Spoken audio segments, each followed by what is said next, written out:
Hi hello welcome to Haima Telugu blogger. అందరు ఎలా ఉన్నారు? నేనైతే చాలా బాగున్నాను. ఐ హోప్ మీరందరూ కూడా బాగున్నారని అనుకుంటున్నాను. సో ఇంకా మార్నింగ్ లేవగానే ఫస్ట్ బయటంతా క్లీన్ చేసేసుకొని గడపకి పసుపు పూసేసి బొట్లు పెట్టేసి ముగ్గు అయితే వేసేసుకున్నాను. నేను ఎవ్రీడే పసుపు పూసి బొట్లు అయితే పెట్టానండి. నాకు ఎప్పుడైతే గడప బోసిపోయింది, పసుపు అంతా పోయింది అనుకున్నప్పుడు ఆ రోజు పసుపు పూసి బొట్లు పెడతాను. సో బయట చూసారు కదా అసలు ఎంత ప్రశాంతంగా ఉందో. మాకు నిజంగా ఎటువంటి డిస్టర్బెన్స్ అయితే ఉండదండి. చాలా బాగుంటుంది. మేమున్న ఏరియా అయితే చాలా సైలెంట్గా చాలా ప్రశాంతంగా ఉంటుంది. సో అందుకే ఎలా తీసానో వీడియోని అలాగే పెట్టానన్నమాట. మార్నింగ్ బయట నేను ముగ్గు వేసుకునేటప్పుడు. సో ఆ తర్వాత ఇంకా కిచెన్లోకి అయితే వచ్చేసాను. అండ్ ఇక్కడ వచ్చేసి ఈరోజు బ్రేక్ఫాస్ట్కి ఇడ్లీ చేస్తున్నాను. అండ్ ఇక్కడ మీకు బ్యాటర్ ఎందుకు చూపిస్తున్నానంటే నార్మల్గా రవ్వతో మనం ఇడ్లీలు చేసుకుంటాం కదా, నాకు అస్సలు ఇష్టం ఉండదండి. మెయిన్ నేను ఇడ్లీలు కూడా చాలా తక్కువ, అసలు తినను, నాకు అంత ఇష్టం ఉండదు.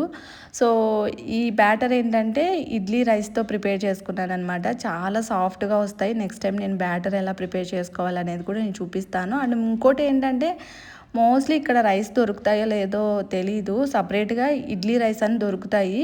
నేను బెంగళూరు నుంచి ఇక్కడికి వచ్చేటప్పుడు షిఫ్ట్ అయ్యేటప్పుడు ఒక 5 kgs అలా తెచ్చుకున్నాను అనమాట. సో ఇప్పటి వరకు వచ్చాయి, ఇంకా లాస్ట్ అనమాట. ఇడ్లీ రైస్ కూడా అయిపోయాయి. మళ్ళీ మేబీ ఎవరన్నా వస్తుంటే తెప్పించుకోవాలి, లేదంటే ఇక్కడ ఎక్కడన్నా దొరుకుతాయేమో చూడాలన్నమాట, ట్రై చేయాలి. బట్ నాకు కూడా తెలీదు ఎక్కడ దొరుకుతాయి ఏంటి అనేది. అండ్ ఇంకా ఈరోజు కొంచెం లంచ్ అయితే సింపుల్గానే చేశాను, ఎందుకంటే బయటికి వెళ్ళే పని ఉంది. సో పిల్లల లంచ్ బాక్స్ కూడా చూసారు కదా. ఒక 2 బాక్స్లో వచ్చేసి పప్పన్నం, ఒక బాక్స్లో వచ్చేసి పెరుగన్నం, ఇంకొక బాక్స్లో వచ్చేసి పప్పాయి ముక్కలు, మళ్ళీ ఇంకొక 2 బాక్స్లో వచ్చేసి స్నాక్స్ అనమాట. సో నేను ఇంకా పిల్లల దగ్గరికి వెళ్ళి లంచ్ అయితే చేపించేసి ఇంటికి వచ్చిన తర్వాత ఇంకా నేను మా హస్బెండ్ కూడా లంచ్ చేసేసి బయటికి అయితే వెళ్తున్నాము. సో ఎక్కడికి అంటే కరెంట్ ఆఫీస్ దగ్గరికి. లాస్ట్ 2 months నుంచి మేము ఆన్లైన్లో కరెంట్ బిల్లు పే చేయాలని చూస్తున్నారు కానీ అస్సలు అవ్వట్లేదు. సో దానివల్ల ఏమవుతుందంటే ఒక మంత్ కట్టకపోతే నెక్స్ట్ మంత్కి ఫైన్ వేస్తారు కదా, సో అలా ఫైన్ వేస్తున్నారనమాట.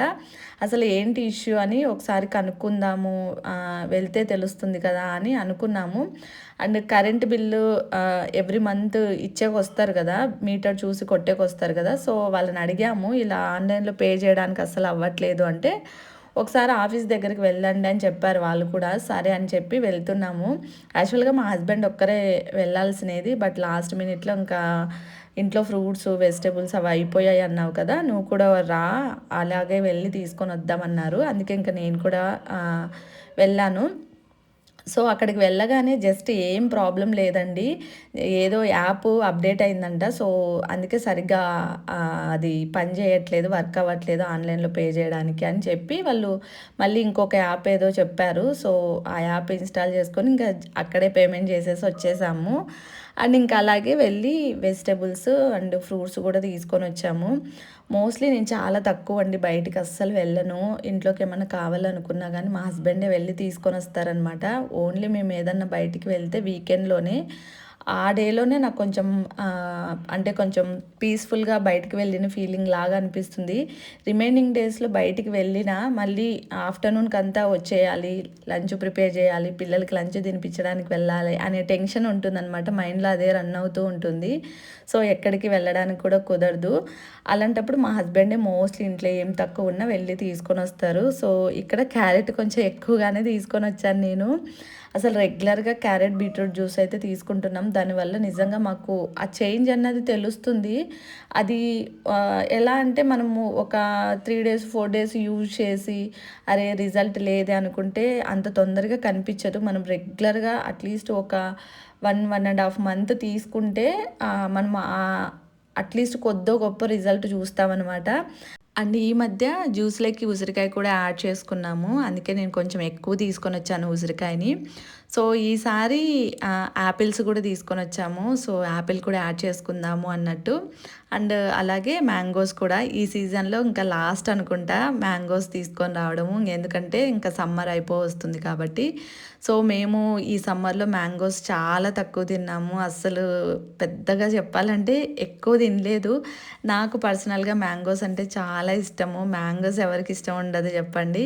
సో అదే నాకు అనిపిస్తుంది, అంటే సమ్మర్ కూడా అయిపోవచ్చింది, ఈసారి అస్సలు మ్యాంగోసే తినలేదే అని మా హస్బెండ్తో చాలాసార్లు అన్నాను. ఒక 15 డేస్ ట్రిప్కి వెళ్ళాం కదా, సో దానివల్ల కొంచెం మిస్ అయిపోయామన్నమాట. అండ్ ఇంకా అందుకే ఇంకా సీజన్ అయిపోవస్తుంది కాబట్టి తీసుకొని వచ్చాను. అలాగే ఇంకా ఫ్రూట్స్ కొన్ని తీసుకొని వచ్చాను. అలాగే ఫ్లవర్స్ తీసుకున్నాను, ఎందుకంటే ఇంకా పూజ చేసుకోవాలి అన్నట్టు. ఇంట్లో నేను కొంచెం పూలు స్టాక్ పెట్టుకుంటాను నేను. అండ్ ఫ్రూట్స్ అన్నీ ఇలా ఒక బాస్కెట్స్లో అయితే పెట్టేసుకున్నాను. ఈ బాస్కెట్స్ ఆల్రెడీ చెప్పాను కదా, డీమార్ట్లో తీసుకొని వచ్చాను. క్వాలిటీ అదంతా చాలా బాగుంది. ఇలా పెట్టుకుంటే ఏంటంటే ఫ్రూట్స్ ఏమున్నాయి అనేది మనకు క్లియర్గా తెలుస్తుంది. అండ్ పాడైపోయేవి ఏమున్నాయి అన్నట్టు కూడా తెలుస్తుంది అనమాట. సో దానివల్ల తొందరగా ఏవి పాడవుతాయో వాటిని తొందరగా తినేయచ్చు అనమాట. సో నేను మెయిన్ ఫ్రూట్స్ కోసమని ఆ బాస్కెట్స్ తీసుకొని వచ్చాను. సో అన్నీ ప్రాపర్గా పెట్టేసుకున్న తర్వాత ఇంకా ఈవినింగ్ అలా పూజ అయితే చేసుకున్నాను. మోస్ట్లీ వీకెండ్ అనుకుంటా, అంటే సాటర్డే రోజు అనుకుంటా ఈ వ్లాగ్ నేను తీసినది. అందుకే మా హస్బెండ్ బయటికి రావడం, మేమిద్దరం కలిసి బయటికి వెళ్ళడం, ఎందుకంటే రిమైనింగ్ డేస్లో మా హస్బెండ్కి కుదరదు కాబట్టి. సో పూజ కంప్లీట్ చేసుకునేసరికి ఇంకా ఆ లోపల పిల్లలు కూడా ఇంటికి వచ్చేసారు. అండ్ ఇక్కడ అచ్యుత స్కూల్కి వెళ్ళి రాగానే ఫస్ట్ ఇంకా డ్రెస్ చేంజ్ చేసుకుంటుందన్నమాట. ఇక్కడ ఇంకా స్కూల్లో ఆ రోజు ఏమేమి జరిగిందో అదంతా కూడా చెప్తుంది. వినకపోయినా కానీ కూర్చోబెట్టి చెప్తుందనమాట. ఆ రోజు ఏదో యోగా చేసి ఇచ్చారంట. సో అవన్నీ చెప్తోంది, ఇలా చేపించారు అలా చేపించారు అని. ఇంకా నేను కొంచెం కెమెరా పట్టుకోగానే కొంచెం తను చెయ్యదు, ఈ మధ్య కొంచెం తెలుసుకుంటోంది వీడియో తీస్తున్నాను అన్నట్టు. అందుకే ఇక్కడ చూపిమ్మా అంటే లేదు నేను చూపించనమ్మా అని పైన కూర్చుందనమాట. అండ్ ఇక్కడ వచ్చేసి నైట్ అప్పటికి పిల్లలు ఇద్దరు డిన్నర్ చేసేసారు. సో టీవీలో సాంగ్స్ పెట్టించుకొని డ్యాన్స్ వేయడానికి ట్రై చేస్తుంది. రీసెంట్గా మేము పెద్ద మూవీకి వెళ్ళాం కదా, సో ఆ పాట చూసింది. సో దాన్ని పెట్టమని అడిగింది అనమాట అచ్యుత. అందుకే పెట్టాను. బట్ ట్రై చేస్తోంది డ్యాన్స్ వేయడానికి. తనకి చాలా ఇంట్రెస్ట్, టీవీలో చూసి కొన్ని స్టెప్పులు ట్రై చేస్తుంది. సో నాకు కూడా తనని డ్యాన్స్ క్లాస్కి పంపించాలి అని అనుకుంటున్నాను. బట్ ఏంటంటే టైమింగ్స్ అస్సలు కుదరట్లేదు. ఎందుకంటే పాపం మార్నింగ్ నుంచి ఈవినింగ్ ఇంటికి వచ్చేసరికి 5 అవుతుంది. ఆ టైం నుంచి మళ్ళీ హోంవర్క్ అదంతా కూడా ఉంటుంది తనకి. సో హోంవర్క్ చేసుకునేసరికి తను కొంచెం నిదానంగా చేస్తుందనమాట. ఒక 2 అవర్స్ అన్న తీసుకుంటుంది.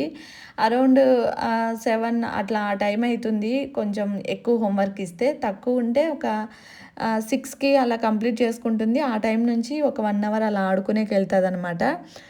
ఈ మధ్యలో ఇంకెక్కడ తనకి టైం లేదు వెళ్ళడానికి, అంటే నేను తనని డ్యాన్స్ క్లాస్కి పంపించడానికి. అదే నేను ఆలోచిస్తున్నాను, మళ్ళీ డ్యాన్స్ క్లాస్కి వేస్తే పాపం తనకి ఆడుకోవడానికి అసలు టైం ఉండదు కదా అన్నట్టు. ఆ ఒక్కదాంతో నేను తనని డ్యాన్స్ క్లాస్కి పంపించట్లేదు. బట్ కొన్ని రోజులు పోతే అండ్ మేబీ తను ఫస్ట్ క్లాస్కి అలా వెళ్ళినప్పుడు జాయిన్ చేయించాలి అన్నట్టు అనుకున్నాను. అండ్ ఇంకా టీవీలో సాంగ్స్ పెట్టేసి కిచెన్లోకి అయితే వచ్చాను నెయ్యి ప్రిపేర్ చేద్దాము అని. యాక్చువల్గా నేను ఇంట్లో నెయ్యి ప్రిపేర్ చేయను, ఎప్పుడు అమ్మే ఇంట్లో ప్రిపేర్ చేసి నాకు పంపిస్తుంది. నేను ఊరికి వెళ్ళిన ప్రతిసారి నెయ్యి తీసుకొని వస్తాను. బట్ ఏంటంటే లాస్ట్ టైం వెళ్ళినప్పుడు నేను మర్చిపోయాను అనమాట నెయ్యి తీసుకొని రావడం. ఈవెన్ అమ్మ కూడా మర్చిపోయింది నెయ్యి పెట్టియడము. అన్నీ పెట్టించింది కానీ నెయ్యి పెట్టలేదనమాట. సో ఇంకా ఇంట్లో నెయ్యి వస్తుంది. పిల్లలకి ఇబ్బంది నెయ్యి లేకపోతే, ఎందుకంటే నేను లంచ్ తినిపించేటప్పుడు కానీ లేకపోతే డిన్నర్ తినిపించేటప్పుడు కానీ కొంచెం నెయ్యి వేసి తినిపిస్తాను పిల్లలకి. సో మళ్ళీ కంప్లీట్గా అయిపోతే ఇబ్బంది కదా అని చెప్పి నేను ఇంకా వచ్చినప్పటి నుంచి పెరుగు మీద మీగడని తీస్తూనే ఉన్నాను. అంటే ఇంట్లోనే నెయ్యి ప్రిపేర్ చేద్దాం అట్లీస్ట్ అమ్మ మళ్ళీ తీసుకొని వచ్చేంతవరకు అని. సో ఒక 20 డేస్ నుంచి తీస్తున్నాను. ఇంత మీగడ వచ్చిందనమాట. సో ఒక 1 అవర్ ముందే ఫ్రిడ్జ్లో నుంచి తీసి బయట పెట్టాను. బాగానే వచ్చింది, ఎందుకంటే నేను పాలు బయట ప్యాకెట్ ఏం తీసుకొని రానన్నమాట. మాకు ఇంటి దగ్గరకు వచ్చి పాలు పోసేసి వెళ్తారు. సో అందుకోసమని నేను ఇంట్లోనే ప్రిపేర్ చేసుకుంటున్నాను నెయ్యిని. బయట ప్యాకెట్ పాలు అయితే అసలు నేను కూడా నెయ్యి ప్రిపేర్ చేయను. అండ్ ఇక్కడ చూస్తున్నారు కదా, ఫైనల్గా కొంచెమే నెయ్యి అయినది. నేను లాస్ట్లో కొంచెం కరివేపాకు కూడా వేసుకున్నాను, ఎందుకంటే స్మెల్ బాగా వస్తుంది. సో ఒకసారి ఇక్కడ కిచెన్ కౌంటర్ టాప్ చూడండి అసలు ఎలా ఉందో, మెస్సీగా ఉంది. అప్పటికి పిల్లలకి డిన్నర్ అయితే తినిపించేసాను అండ్ మేము కూడా డిన్నర్ చేసేసాము. సో సింక్లో సామాన్లన్నీ అలాగే ఉన్నాయి అండ్ కిచెన్ కౌంటర్ టాప్ మీద కూడా అన్నీ ఎక్కడవక్కడ అలాగే ఉన్నాయన్నమాట, ప్రాపర్గా ఏవీ లేవు. సో ఇప్పుడు నేను ఇవన్నీ నీట్గా మొత్తం అంతా క్లీన్ చేసేసుకోవాలి అండ్ సామాన్లు నీట్గా కడిగేసుకోవాలి. అలా అయితేనే మళ్ళీ నాకు మార్నింగ్ బాగా అనిపిస్తుంది చూడడానికి, కిచెన్లో వంట చేయాలనే ఫీలింగ్ వస్తుంది. సో ఇక్కడ ఇంకా మొత్తం అంతా క్లీన్ చేసేసుకున్నాను. సింక్లో మొత్తం సామాన్లన్నీ కడిగేసుకొని, మొత్తం గ్యాస్ అంతా క్లీన్ చేసేసుకొని, మొత్తం కౌంటర్ టాప్ అంతా క్లీన్ చేసేసుకున్నాననమాట. సో వ్లాగ్‌నైతే ఇక్కడితో ఎండ్ చేస్తున్నానండి. ఐ హోప్ మీకు నచ్చిందని అనుకుంటున్నాను. నచ్చితే లైక్ చేయండి, షేర్ చేయండి, కామెంట్ చేయండి. So stay tune. Thank you for watching and bye bye.